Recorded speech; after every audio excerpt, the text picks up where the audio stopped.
비윤리적이다. 와, 근데 저는 정말 독일군의 만행만 생각했지 이탈리아군이 저렇게 전쟁에서 독일군 사실 그런데 이탈리아와 에티오피아가 이렇게 전쟁을 치르는 동안 다른 나라들은 뭐 하고 있었죠? 그냥 구경만 한 건 아니죠. 1차 세계대전 이후 전쟁의 재발을 막기 위해서 미국 대통령의 제안으로 만들어진 국제연맹은 이탈리아의 에티오피아 침공을 굉장히 비난합니다.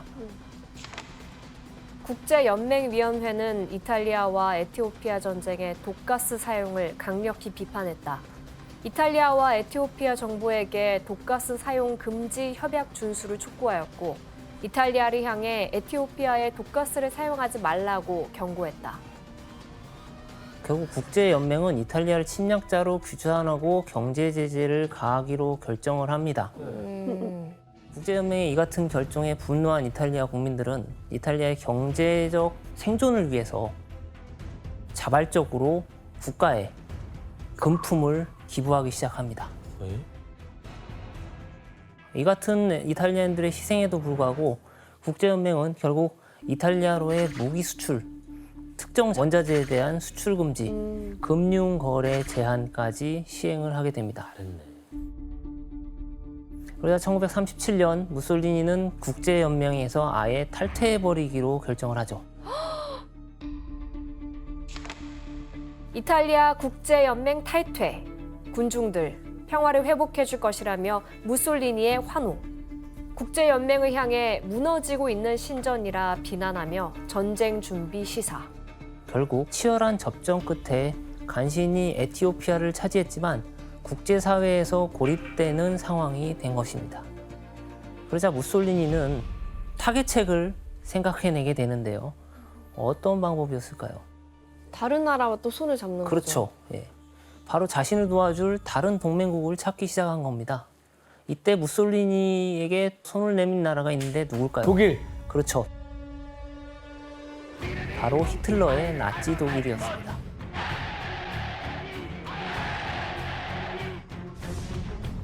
사실 히틀러는 아주 예전부터 무솔리니의 행적을 지켜보면서 무솔리니를 동경했다고 합니다. 맞아, 무솔리니 팬이었다고 들었어요. 네. 끼리끼리 만나는 거죠, 이제. 팬이었죠. 두 사람은 서로의 국가를 방문해서 몇 번의 만남을 가진 적도 있는데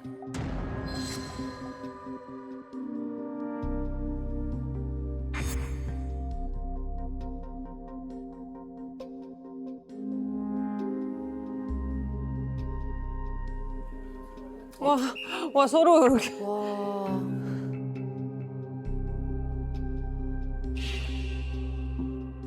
저러고 싶을까? 너무 비슷한데요? 그죠. 분위기.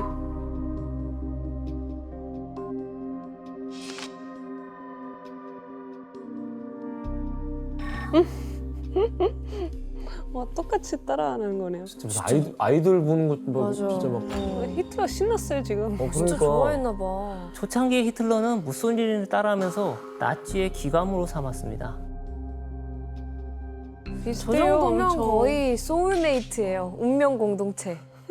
히틀러는 1933년 집권하기 전에는 물론이고 집권한 후에도 한동안 미디어를 활용한 선전선동술, 구테타를 통한 권력 장악 시도, 이건 집권하기 전이겠죠.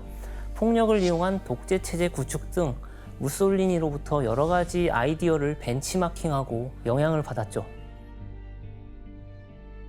야, 그런데 사실 히틀러와는 다르게 무솔리니는 속으로 히틀러를 별로 좋아하지 않았다고 합니다. 왜지? 아니 근데 이건 또 무슨 얘기야, 아드리아나 씨. 뭐 히틀러를 싫어했다고 무솔리니는? 아니요, 너무 좋아하는데 표정이? 아 무솔리니가 사실 교사도 했었고 편집장까지 했었잖아요. 그래서 자기가 스스로 똑똑하다고 생각을 했던 거예요. 그러니까 무솔리니가 생각했을 때는 히틀러가 자기보다 급이 안 맞는다. 무적한 그렇죠 무적한 사람이라고 생각을 했었던 거죠. 뭐 그런 입장 아닌데 지금. 아니, 근데 도움 왜냐면- 청하러 가는 사람 아니야 지금? 근데도 약간 무시했다라는 거 아니야, 또. 근데도. 말도 안 되는. 그런데 이런 상황에도 히틀러는 무솔리니를 유럽의 다른 지도자들보다 더 중요한 파트너로 우대했고요. 항상 존경과 지지를 표현하면서 요즘 말로는 플러팅을 했다고 할 수가 있죠. 플러팅. 그런데 히틀러를 별로 좋아하지 않았던 무솔리니가 히틀러를 눈여겨보는 일이 발생을 하는데요. 바로 1939년 3월 히틀러의 나치 독일이 체코슬로바키아를 손에 넣게 된 것입니다.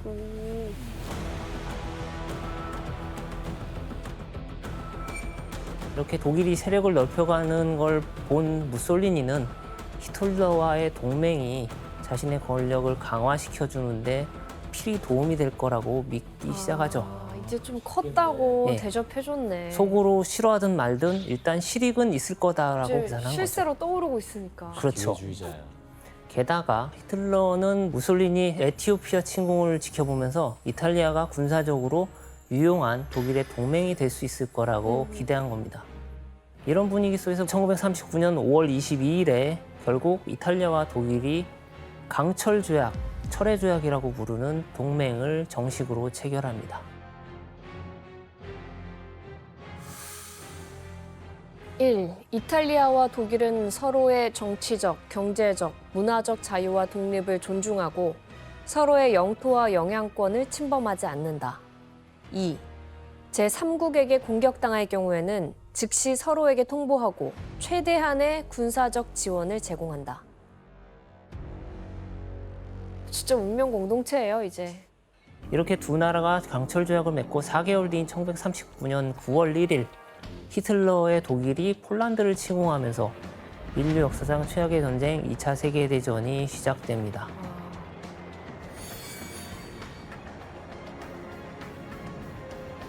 그럼 이때 히틀러가 폴란드를 침공하면서 전쟁을 시작했을 때 동맹인 무솔리니는 어떤 반응을 보였을까요? 내가 볼 때 깨질 것 같은데요, 이거? 안 아, 왜냐면 자기는 이득 볼 거 없이 계속 군사 대줘야 되잖아. 히틀러가 계속 저러고 다니면.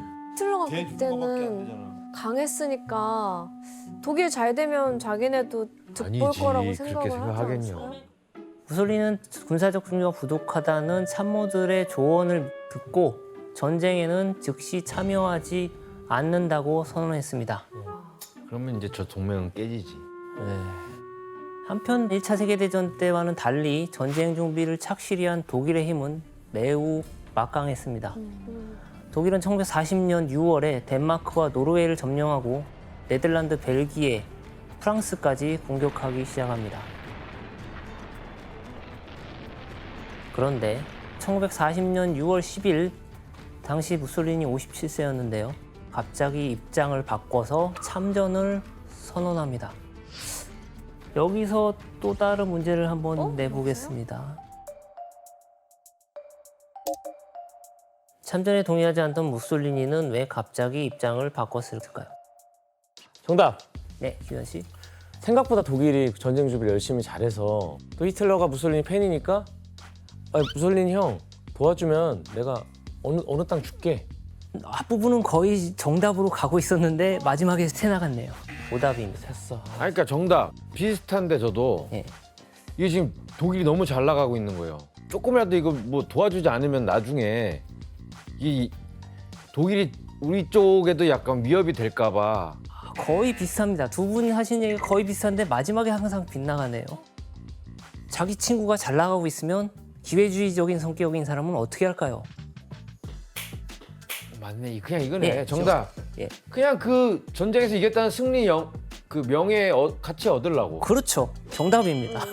우리가 이거 아까 얘기하지 않았어? 안 했어. 안 이렇게는 얘기 안 하고 비슷해요. 계속 비슷한 얘기를 했었는데. 그냥 뭐 보상 쪽으로만 갔지. 네. 그냥 그러니까 손대지 않고 코 풀 수 있어서. 그렇죠. 쉽게. 전쟁 승리국인 거야. 그래서 어떻게든 히틀러의 승전에 숟가락을 얹어서 승전국 대열에 끼고 싶어 했던 겁니다. 진짜 기회주의적이다, 진짜. 그럼 남보람 박사님 이 참전한 무솔리니가 가장 먼저 한 일은 뭐예요? 지금 독일이 거의 반 죽여놓은 프랑스를 침공한 겁니다. 참모들이 수령 20일만 좀 주세요. 20일이면 준비할 수 있어요. 그랬는데 3일 만에 가. 그리고 준비 안 된 상태에서 옷까지도 못 챙겨서 나가니까 그 추운 데서 다 얼어 죽거나 전투력이 저하가 돼서 굉장히 많은 피해를 입게 되죠. 참모들은 왜 맵두른 거야 무솔리니를? 엄청나네. 똑똑한 게 아닌데? 그럼에도 불구하고 결과적으로는 대프랑스전에서는 이탈리아가 승리한 것으로 되죠.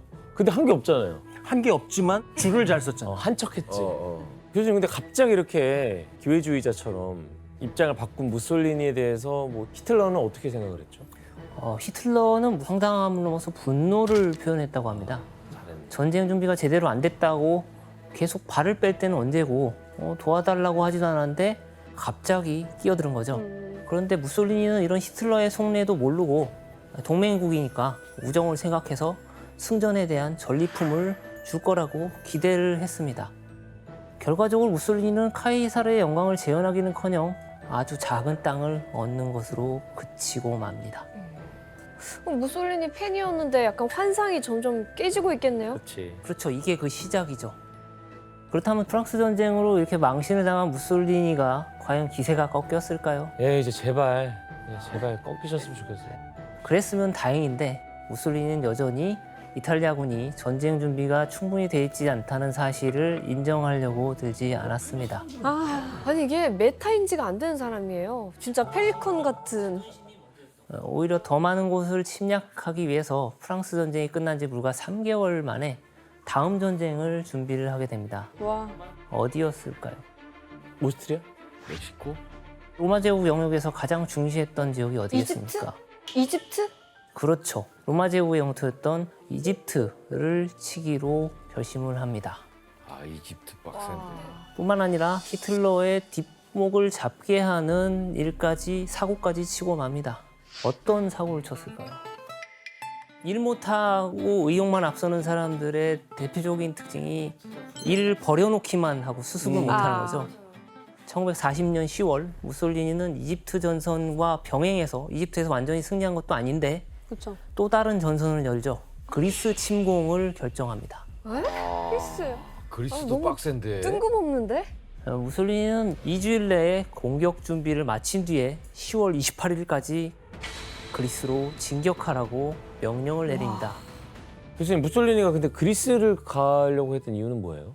무솔리니는 이탈리아의 영향력을 지중해 전역으로 확대하고 싶어 했습니다. 그리스를 점령하게 되면 이탈리아를 지중해 중심으로 만들고 이탈리아의 전략적 위치를 강화할 수 있다고 계산한 겁니다. 고대 로마인들이 표현했듯이 지중해를 우리의 바다로 만들어 제해권을 되찾겠다고 목소리를 높인 거죠. 근데 뭔가 지도를 보면 침공할 만하네 이런 것들은 또 그러게. 있어. 이권들이 아. 이권이 되게 보여. 이렇게 무솔리니의 명령으로 이탈리아 군대는 호기롭게 로마 진군 18주년이 되는 1940년 10월 28일 그리스를 침공합니다. 어떻게 될까? 게임도 안 되네 전력은. 그러나 신기하게도 무솔리니가 고전을 하게 되죠. 아니, 질 수가 없는 싸움인데. 왜냐하면 그리스 지형은 산악지대가 많아서 전차가 많아도 크게 효용이 없고요. 아. 무솔리니가 괜히 10월 28일을 고집하는 바람에 기상이 악화되어서 군사작전을 수행하기 어려웠기 때문입니다. 와. 이 반대로 그리스군은 자신들의 익숙한 산악지형을 활용한 게릴라 전술을 사용해 이탈리아군을 괴롭혔고요. 나중에는 역으로 이탈리아가 점령하고 있던 알바니아까지 쳐들어가서 알바니아의 25%를 장악을 하게 됩니다. 오히려 땅을 뺏겼어요? 그렇죠. 뭐 한 거야 진짜. 뭐 하는 짓이야. 그러니까 전투력이라고 하면 이 세 가지가 있어야 된다고 얘기해요. 훈련, 편제, 장비. 지금 현재 이탈리아군이 우세한 거는 장비밖에 없어요. 훈련도 제대로 안 돼 있고 그거 어떻게 전투를 하겠어요. 준비를 안 하고 급히 들어갔으니까 처음부터 질 수밖에 없는 조건이 있었다. 이런 것도 우리가 알아두는 게 좋겠습니다. 근데 무솔리니가 진짜 막무가내였네요. 결국 이탈리아군은 자신들의 땅인 알바니아에서 그리스군에게 대거 항복해서 백기를 드는 모습을 보여주기도 합니다. 와. 승리를 예감했던 모습은 간데가 없고 풀이 죽어있죠. 저 가방에 뭐 스타킹 들어있는 거 아니야? 아 진짜 굴욕이다 이탈리아. 이건 어떡해. 여기서 되게 굴욕이었다. 맞습니다. 결국 참패를 모면하기 위해서 또다시 독일군에게 도움을 요청할 수밖에 없는 굴욕적인 결과를 낳고 말았습니다. 결국 무솔리니의 지원 요청에 히틀러는 독일 군대와 폭격기를 지원해주게 됩니다. 이후 독일군을 파견하자 무솔리니가 6개월 동안 쩔쩔맸던 그리스를 독일군이 개입하고 겨우 3주 만에 아테네까지 점령하면서 전쟁을 끝낸 것이죠. 무솔리니 무능력이 너무 딱 여실히 드러나네. 그런데 문제는 이탈리아가 전선을 이렇게 여기저기 대책 없이 늘려가는 동안 이집트에 있던 영국군은 착실히 군사를 모아서 반격을 준비했습니다. 그리고 마침내 1940년 12월 9일 이탈리아를 향해 반격을 시작했는데요. 과연? 이 공격에 이탈리아군은 추풍낙엽처럼 무너집니다. 아휴. 이때부터 이탈리아군은 계속해서 후퇴하기 시작하고요. 기세를 몰아 영국군은 무려 이탈리아령 리비아까지 진격해 들어가게 됩니다. 리비아 땅도 뺏기는 거 아니야? 결국 무솔리니는 또다시 히틀러에게 도움을 요청했고 어쩔 수 없이 당시 뛰어난 전술적 재능과 지도력으로 유명했던 에르빈 롬멜 장군을 파견해서 독일군과 함께 이탈리아군을 지원해줍니다. 이렇게 무솔리니가 무리하게 전선을 끌어들이는 바람에 히틀러의 전선까지 결국 더 늘어난 겁니다. 그래도 히틀러는 동맹 때문에 꾸역꾸역 뭐 그래도 해주네 계속. 그렇죠. 오. 이후에 무솔리니를 대하는 히틀러의 태도는 급격히 달라지게 되는데요.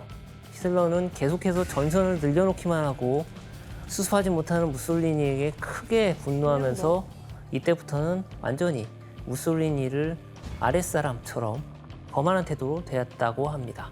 그러면 또 히틀러는 강철 조약에 명시된 조항에도 불구하고 타국과 전쟁을 벌일 때 무솔리니와 협의는커녕 아예 통보조차 안 하고 군사작전을 한 거죠. 이후 1941년 6월 22일 독일은 소련과 전쟁을 마침내 시작하게 됩니다. 이때 무솔리니는 어떻게 하고 있었을까요? 후퇴요. 아닙니다. 역시나 또 숟가락. 그렇죠. 서부 전선에서처럼 숟가락을 얹기 위해 20만 병사를 자진해서 독일에 제공해 러시아 전선으로 파견합니다.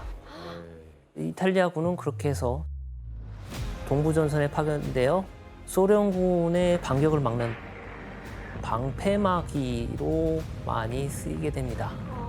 1943년 초까지 이탈리아의 많은 병사들이 죽거나 부상을 당하게 되죠. 근데 뭘 믿고 그럼 자꾸 전쟁을 하겠다고 무슨 로마 제국을 다시 그러니까. 부흥시키겠다는 거야? 근자감인 거죠. 이렇게 무솔리니가 계속된 전쟁에서 잇따라 경제적인 손실을 크게 입히자 이탈리아 국민들의 불만도 커지기 시작합니다. 그리고 무솔리니 권력을 뒤흔든 결정적인 사건이 발생하게 되죠. 무솔리니가 59세가 되던 1942년 12월 미국이 연합군 편으로 2차 세계대전에 참전하게 되죠. 그래서 연합국은 히틀러의 연약한 아랫배라고 불린 이탈리아를 공격해서 주축국으로부터 이탈리아를 이탈시키고 독일을 공격하겠다는 계획을 세웠습니다. 박사님, 연합국의 공격에 이탈리아는 뭐 어떻게 됐습니까? 이탈리아 본토 침공이 시작된 지 한 달 만에 전세는 연합국에 유리하게 기울어졌는데 마지막 한 방을 때려야 되잖아요. 네. 그래서 1943년 7월 19일 어느덧 무솔리니 이제 환갑입니다. 로마에 폭격 맞는 것을 보게 되죠. 우와. 이때 1000톤이 넘는 폭탄이 로마 한가운데 떨어졌고 와, 엄청 와. 끝이네. 그런데 무솔리니의 비극은 이걸로 끝이 아니었습니다. 아니에요? 예. 로마 폭격의 충격이 가시기도 전인 43년 7월 25일 무솔리니는 자신의 총리직 해임 소식을 듣게 됩니다. 이때 무솔리니를 실제로 끌어내린 건 성난 국민도 아니고 군부 쿠데타도 아니었습니다. 바로 어제까지만 해도 무솔리니에게 빌붙어서 온갖 부귀 영화를 누리던 파시스트 당의 지도부 인사들이었죠. 에휴. 파시스트 국민당은 대세가 이미 결정됐다고 여기고 무솔리니에게 모든 전쟁 책임을 돌려 연합국과의 협상을 위한 제물로 삼기로 하죠. 그리고 1943년 7월 25일 파시스트 대평의회는 무솔리니의 해임을 결정했고 무솔리니는 국왕으로부터 직접 해임 통보를 듣습니다.